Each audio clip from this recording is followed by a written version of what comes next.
Who voted for this? Not even most of the MPs behind her, who know you can't pay for tax cuts on the never, never. Does she think the public will ever forgive the Conservative Party if they keep on defending this madness and go ahead with a kamikaze budget? Thank you, Mr. Speaker. Can I join with the Prime Minister in her comments about Sir David? She spoke for the whole House when she made those comments, and I know how deeply his loss was felt on the opposite benches, and we extend our best wishes across at this important time. Mr. Speaker, I also want to send my heartfelt condolences to the families of all those who tragically lost their lives in Chrysler last week. Donegal is a special place to me and my family and across this House. The people there are in all of our thoughts. Mr. Speaker, this morning the Business Secretary toured the TV studios arguing that the turmoil in the markets has nothing to do with her budget. Does the Prime Minister agree with him? Well, Mr. Speaker, what we have done is we have taken decisive action. We have taken decisive action to make sure that people are not facing energy bills of £6,000 for 2 years. And I think we remember the opposition is only talking about 6 months. We've also taken decisive action to make sure that we are not facing the highest taxes for 70 years in the face of a global economic slowdown. And what we're making sure is that we protect our economy at this very difficult time internationally. And as a result of our action, Mr. Speaker, and this has been independently corroborated, we will see higher growth and lower inflation. Mr. Speaker, avoiding the question, ducking responsibility, lost in denial. No wonder investors have no confidence in her government. And this is why it matters. A few weeks ago, Zach and Rebecca from Wolverhampton were all set to buy their first home. Then the government's borrowing spree sent interest rates spiralling and their mortgage offer was withdrawn. I met them last week.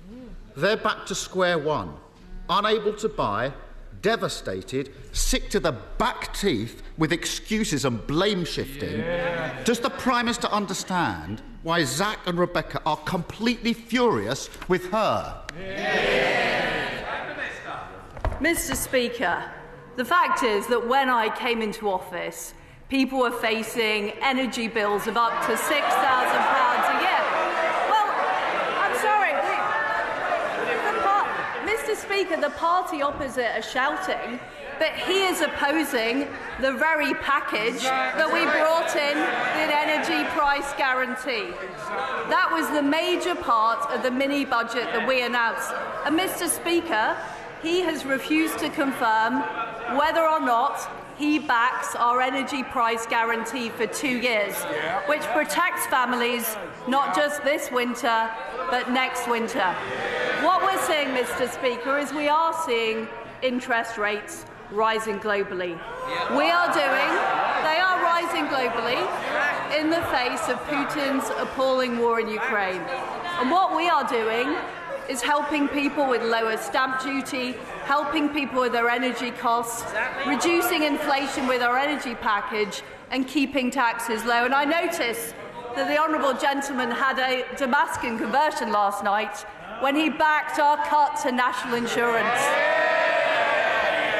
Keir Starmer.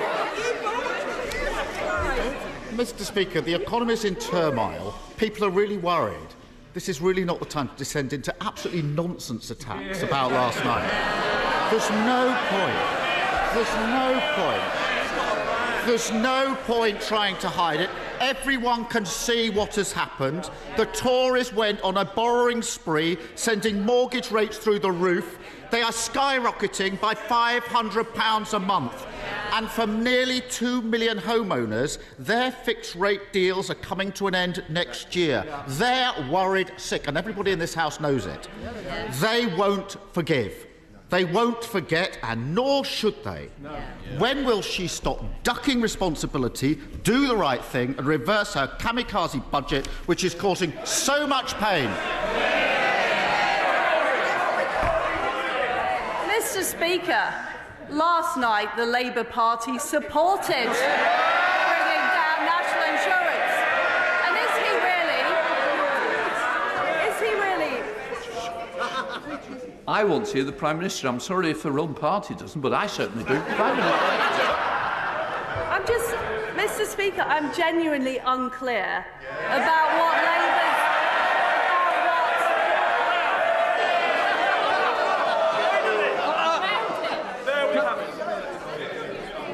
I think we don't want an early bath at this stage. The Rugby World Cup's coming. Don't start it too soon. Just let's hear the questions and certainly the answers, Prime Minister. Mr. Speaker, I'm genuinely unclear as to what the Labour Party's policy is on our energy price guarantee. It was the biggest part. It was the biggest part of our mini budget. Are the opposition saying they want to reverse it and they want to see people facing energy bills of £6,000? Is that what he's saying? Keir Starmer. Mr. Speaker, the Prime Minister knows very well that on this side we voted against the national insurance in the first place. She voted for it. So who's doing the U-turn? Honestly. Last week, the Prime Minister was forced to U-turn on her unfunded tax cut for the super wealthy. Yeah. This week, she's beginning to realise that she needs to extend the windfall tax, one step behind the CEO of Shell. Yeah. But she's still going ahead with £18 billion of tax cuts for the richest businesses, and they didn't even ask for it. She's still gift-wrapped a stamp duty cut for landlords, just as renters feel the pinch. And she's still holding out tax cuts for those who live off stocks and shares. Why does she expect working people to pick up the bill for her unfunded tax cuts for those at the top? I notice that the Leader of the Opposition is still not saying whether or not he supports our energy price guarantee. This is very relevant, Mr. Speaker, because it is the biggest part. It is the biggest part of our mini-budget. It's the biggest part of the mini-budget. The fact is that all the opposition have said is that people should be supported for 6 months. Does he think that in March pensioners should be facing very high energy bills? Because that's what will happen if he doesn't support our energy price guarantee. Keir Starmer. Mr. Speaker, not even attempting to answer the questions now. I gently remind her that the idea of freezing energy bills was a Labour idea, which she then took on. During her leadership contest, the Prime Minister said, and I quote her exactly, "I'm very clear. I'm not planning public spending reductions." Is she going to stick to that?